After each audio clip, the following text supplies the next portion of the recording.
미녀와 순정남 드라마 40화가 방송되었습니다. 39화에서 공진택의 교통사고를 길게 다루지 않은 이유가 있었네요. 보통은 재벌가 회장님이 큰 사고를 겪어서 혼수 상태가 되고 의식이 돌아올 때까지 자식들이 피 터지는 전쟁을 하면서 회장님이 다시는 깨어나지 않게 술수를 부리는 과정도 넣으면서 쭉 10회 정도 분량을 채울 텐데, 공진택의 사고는 공진택에게 장수연과 공마리, 고필승의 소중함을 일깨워주는 간단한 장치로만 쓰여졌습니다. 공진택은 장수연과 사이가 많이 좋아졌지만 사고를 겪은 후 더욱더 장수연이 자신의 몸보다 더 소중하다는 것을 알게 되었고, 만에 하나 자신과 장수연 둘 다 잘못되었더라면 철부지 공마리가 앞으로 어떻게 살아가야 했을까 생각만 해도 아찔해 왔는데요. 공진택에게는 APP그룹을 지키는 것보다 공마리를 지키는 것이 솔직히 더 중요했고, 이미 공진단은 사업가로도 능력이 딸리고 이 여자 저 여자 만나고 다니느라 인성적으로도 빵점이어서 양자 후보에서 탈락시켰는데, 사고를 당하는 순간 본능적으로 떠오른 사람이 고필승이어서 공대숙이 앞으로 핏줄이 어떻고 저떻고 뭐라고 간섭을 하든 고필승을 양자로 드리고 싶다는 생각만 들었습니다. 공진택은 고필승이 장수연의 아들이면 자신의 아들이기도 하다면서 공마리에게는 친오빠 고필승이 평생 옆에 있어주는 것이 제일 안심이라고 말하여 장수연을 당황하게 만들었는데요. 장수연은 김선영에게 고필승을 다시 찾을 생각으로 접근한 것이 아니었다고 말을 해둔 상태이고, 아이를 낳지 못하는 김선영에게서 하나뿐인 자식을 데려온다는 것은 도리가 아니라고 생각하였습니다. 공진택은 선물을 가득 사들고 김선영의 집에 찾아가 양가가 한 가족처럼 앞으로 잘 지냈으면 좋겠다고 미리 운을 띄워 놓았는데, 소금자는 역시 재벌 회장이 제 발로 찾아와 호의를 베푸니 천하를 다 가진 기분이 되었고, 김선영은 이 좋을 듯 말 듯하는 기분은 뭐지? 하며 혼란스러워했습니다. 공진택은 양자 얘기가 나온 김에 확 밀어붙이려고 가족들이 모인 자리에서 고필승을 양자로 들릴 것이라고 선언을 하였는데, 공대숙은 생판 남인 고필승에게 집안의 재산을 다 물려준다는 게 말이 되냐며 기가 막혀 했고, 공진단은 안 그래도 김지영에게서 차인 마당에 고필승에게 양자 자리도 뺏겨 전생에 무슨 왼수가 져서 내 인생에 분탕질을 하는 건지 고필승에게 화가 나 죽을 지경이었습니다. 공진단보다도 홍혜교는 더 속이 상했는데요. 홍혜교는 엄마는 왜 아버지의 첩이 되어서 내가 살아오는 내내 기도 못 펴고 형 눈치만 보며 살게 했냐고 원망을 쏟아붓는 공진단을 보니 가슴이 미어지지만 공진택을 향해 뭐라고 따질 수가 없었습니다. 평소 같으면 공 회장 정말 너무하는 거 아니야? 아무리 못나도 동생은 동생이고 아무리 잘나도 남은 남인 건데 남의 자식을 들이자고 친동생을 내치는 이런 몰상식한 경우가 어딨냐며 대들었겠지만, 공진단이 공대길의 자식이 아닌 걸 아는 이상 마음대로 소리도 못 지르고 꾹꾹 눌러 담아야 했습니다. 홍혜교는 도저히 비참한 생각을 멈출 수가 없어서 진상구를 만나 속내를 털어놓고 말았는데요. 진상구는 필리핀으로 떠나지 않는 조건으로 자신의 존재를 누구에게도 발설하지 않겠다는 약속을 홍혜교에게 했었지만, 공진단이 보고 싶어서 기웃거리다가 공진단에게 이상한 사람 취급을 받자 공진단의 인성에 실망을 하던 차에 홍혜교가 첩으로서 서럽게 살아온 것도 모자라 공진단이 양자 자리를 엉뚱한 사람에게 빼앗기게 생겼다는 소식을 듣자 아버지로서 가만히 있어서는 안 되겠다는 생각에 끌어올랐습니다. 30년 동안 내 귀한 자식이 태어나 이런 수모를 겪으며 살고 있었는지도 모르고 홍혜교에게 자식을 잘못 키웠네 하며 핀잔을 주었지만, 이게 다 자신이 옆에서 아버지로서 지켜주지 못한 때문이라고 여기고 공진단의 앞날을 위해 진상구는 큰 결심을 하게 되었는데요. 공마리만 없으면 APP그룹은 공진단의 것이 될 수밖에 없다는 판단을 하여 공마리를 납치하려고 하였다가 실패를 하자 그냥 대놓고 죽여버리자 마음을 먹고 교통사고를 일으켰는데, 고필승이 공마리 대신 사고를 당하게 된 것이었습니다. 고필승의 사고를 눈앞에서 본 공마리는 말할 것도 없고 김지영은 충격을 받아서 자신이 박도라인 것을 말하고 말았는데요. 김지영은 새 드라마 첫 촬영에서 기억이 완전히 돌아왔지만 고필승에게 내색하지 않고 거리를 두었고, 고필승이 사고가 나자 고필승에게 기억이 돌아왔다는 것을 말하지 못한 것이 후회가 되어 오열하였습니다. 41화부터는 고필승의 사고를 계기로 공진택이 고필승을 더욱 애틋하게 생각하게 되고, 고필승을 양자로 들이려는 과정에서 김선영이 고필승을 어쩔 수 없이 공진택에게 보낼 수밖에 없는 전개가 이어질 것인데요. 고필승이 장수연에게 버려진 후 김선영이 고필승의 부모이자 생명의 은인이 되었다면, 고필승이 사고가 난 후로는 공진택이 고필승의 생명의 은인이 되는 결정적인 이야기가 이어져서 김선영은 고필승을 공진택의 양자로 보내려는 마음을 먹게 될 것입니다. 그리고 이 사고를 기점으로 공진택의 참된 부성애와 진상구의 일그러진 부성애가 대비되어 나타날 것인데요. 두 사람 다 자기 자식을 위해 애쓴다고 하는 일이 어떤 결과를 가져올지 흥미로운 전개가 예상이 됩니다. 오빠, 나 돌아야. 오빠, 눈 좀 떠봐. 오빠, 여기 사람 살려주세요. 김지영은 쓰러져 있는 고필승의 눈동자를 바라보며 정신없이 소리를 쳤는데요. 고필승은 의식이 희미해져 가는 중에 김지영의 울부짖음을 들으며, 도라야, 너 기억이 다 돌아왔구나. 다행이다. 정말 다행이다. 네가 기억이 다 돌아온 것을 볼 수 있어서 나 지금 행복해. 도라야, 정말 미안해. 너한테 제대로 사과도 못하고 이런 모습만 보여서 미안해. 우리 도라. 하며 점점 정신을 잃어가는데 김지영의 손을 잡고 싶지만 몸이 움직이지가 않습니다. 뺑소니 아냐? 차 번호 봤어? 사고 현장을 목격한 사람들은 구급차를 부르고 경찰에 신고도 해주는데요. 병원에 도착한 김지영은 고필승을 수술실에 들여보내놓고 괴로운 마음입니다. 연락을 받고 온 김선영은 이 상황이 믿어지지가 않는데요. 김지영을 보고 우리 필승이 어떻게 된 거예요? 얼마나 다친 거예요? 하고 묻자 김지영은 모르겠어요. 지금 수술 중이에요. 김선영은 우리 필승이가 왜 교통사고가 난 거예요? 지영 씨랑 같이 있다가 사고 난 거예요? 김지영은 아니에요. 필승 오빠가 공마리 씨를 구해주려다가 다쳤어요. 옆에 있던 소금자는 아이고, 우리 필승이가 마리를 구해주다가 다쳤다니. 세상에 이런 온우이가 다 있나. 말이라면 그렇게 끔찍히 위하더니 하늘도 무심하시지. 우리 필승이만큼 착한 애가 어딨다고 이런 일을 주시는 거야? 그럼 우리 마리는 어딨어? 마리도 수술 받고 있는 거야? 하고 묻자 김지영은 마리 씨는 병실에 있어요. 너무 놀라서 안정이 필요하다고 의사 선생님이 말씀하셨어요. 소금자는 아이고, 우리 말이 어떡해. 오빠가 저 때문에 다쳤다고 생각하면 얼마나 힘들겠어. 이봐요 아가씨, 우리 필승이를 친 사람은 어떻게 됐어요? 그 사람도 다쳤나? 하자 김지영은 그 사람은 도망갔어요. 뺑소니 사고였어요. 하자 소금자는 아니, 이런 천하의 나쁜 놈이 다 있나. 남의 귀한 손주를 치고 도망을 갔다고. 세상에 어떤 놈인지 잡히기만 해봐라. 내가 머리털이고 손톱이고 죄다 뽑아버릴 거야. 소금자는 속으로 그나저나 우리 필승이 아무 일 없어야 하는데 이러다가 마리처럼 되면 어떡하지. 정말 애가 타 죽겠네. 수술은 언제 끝나는 거야? 하고 기다리고 있는데 공진택과 장수연이 나타납니다. 공진택은 김선영에게 필승 어머니, 정말 죄송합니다. 저희 마리를 구하려다가 필승이가 다쳤다니 면목이 없습니다. 하자 김선영은 아니에요. 마리는 괜찮아요? 하자 장수연은 마리는 아직 말을 제대로 못하고 있어. 충격이 컸나 봐. 하자 김선영은 수연아, 우리 필승이 어떡해? 병원에 도착한 지가 한참이 지났는데 얼마나 아픈지 알 수가 없어. 그때 마침 수술실에서 의사가 나오는데 공진택은 수술 어떻게 되었습니까? 하자 의사는 회장님, 저희로서는 최선을 다해 수술을 했지만 아직 의식이 돌아오지 않은 상태입니다. 일단은 우선 환자분 의식이 돌아오는 것이 급선무인데요.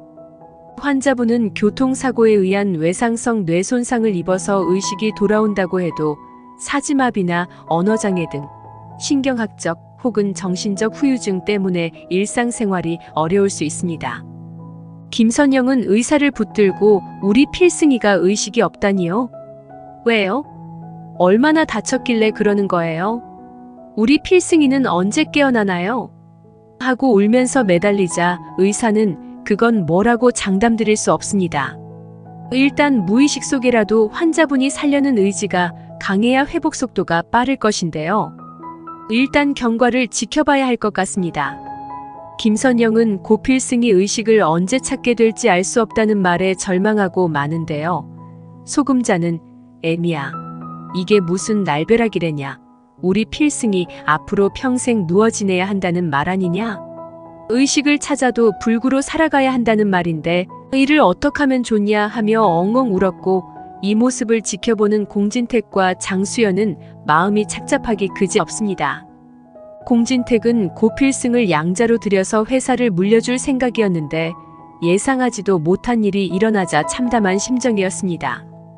그러면서도 한 가지 드는 의문은 요 며칠 새 자신도 교통사고를 겪고 고필승까지 겪으니 이게 우연인가, 누가 의도한 것인가 하는 의심을 지울 수가 없는데요. 고필승이 사고가 났던 장소 주변의 모든 CCTV를 확보하라고 비서에게 지시를 합니다. 한편 고필승이 사고가 났다는 소식을 듣자 홍혜교도 놀랐는데요. 고모님, 수연이 아들이 사고가 났다는 게 정말이에요? 하고 묻자 공대숙은 그렇다고 하네. 고필승이가 의식불명이라고 해. 젊은 나이에 그 사람도 안 됐지만 이게 다 공 회장이 터무니없는 욕심을 부려서 하늘이 노한 거야. 그러게 애시당초 남의 자식을 양자로 들릴 생각을 말아야지. 공 회장, 이번에 정신이 번쩍 들거야. 내 말을 거스른 대가가 어떤 건지 뼈저리게 느끼겠지. 공대숙의 말에 어머 고모님, 그럼 공 회장이 고필승을 양자로 들이는 일이 물거품이 될 수 있겠네요. 홍혜교는 속으로 기분이 좋아지는데요. 이게 웬 떡이야. 굴러온 돌 고필승을 어떻게 밀어내나 했더니 알아서 사고가 나주고 어머나 세상에 사람 일 한 치 앞을 모른다더니 양자 얘기 나오자 맞아, 딱 교통사고 나는 거 봐. 혹시 우리 공대길 회장님이 내가 불쌍해서 도와주신 건지도 몰라.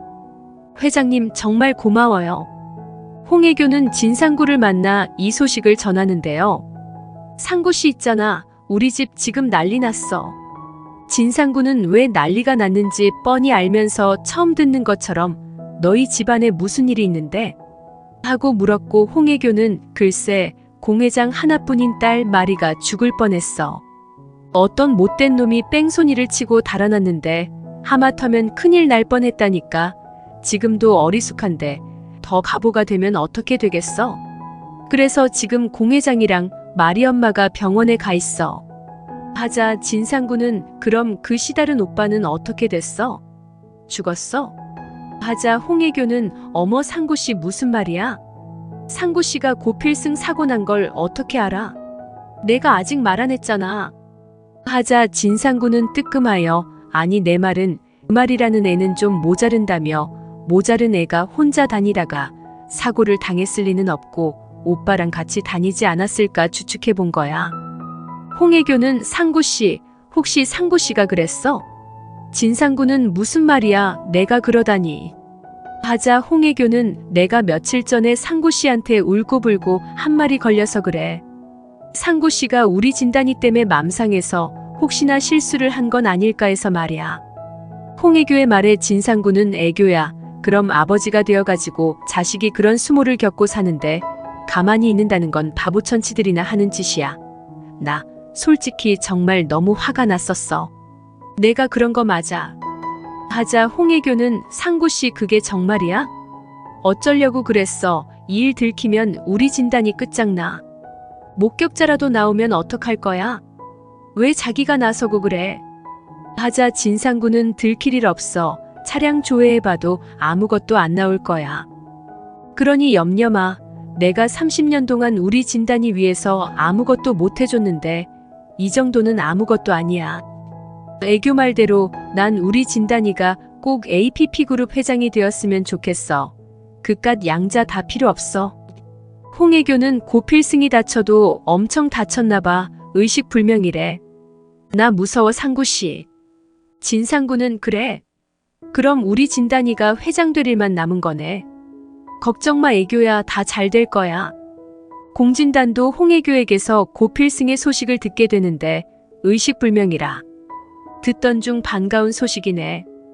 그러게 고필승 작작히 나댔어야지. 남의 것을 그렇게 탐내다가 꼴 좋다. 내가 너 이뻐할래야 이뻐할 수가 없었는데 일이 이렇게 되고 보니 좀 불쌍하긴 하네. 하지만 나를 위해서 넌 계속 누워서 살아줘야겠다. 아니지, 이대로 가다간 정말 죽을 수도 있다는 거네.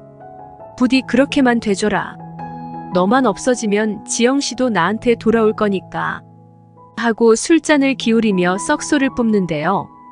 고필승은 깨어나지 못한 채 중환자실에 누워있고 공진택은 비서에게 사고 당일 CCTV를 전부 입수하여 경찰에 수사를 요청하라고 하는데 경찰에서는 뺑소니 차량의 움직임이 수상하다고 미리 대기하고 있었던 정황을 찾아내었고 때마침 당시 사고 현장에서 차량 번호를 찍어두었다는 목격자가 나타나 제보받은 차량 번호를 조회해보니 대보차라는 것을 알게 됩니다.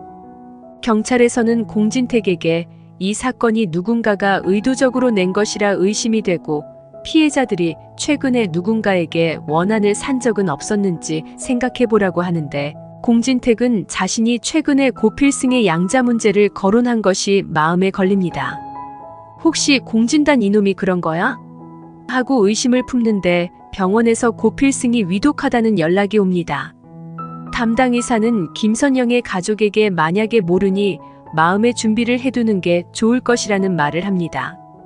김선영은 의사의 말이 무엇을 의미하는지 눈치를 채고 자리에 주저앉아 버리는데요. 소금자는 의사 선생님, 마음의 준비를 하라니요. 우리 필승이가 뭐 잘못될 수도 있다는 말씀이세요?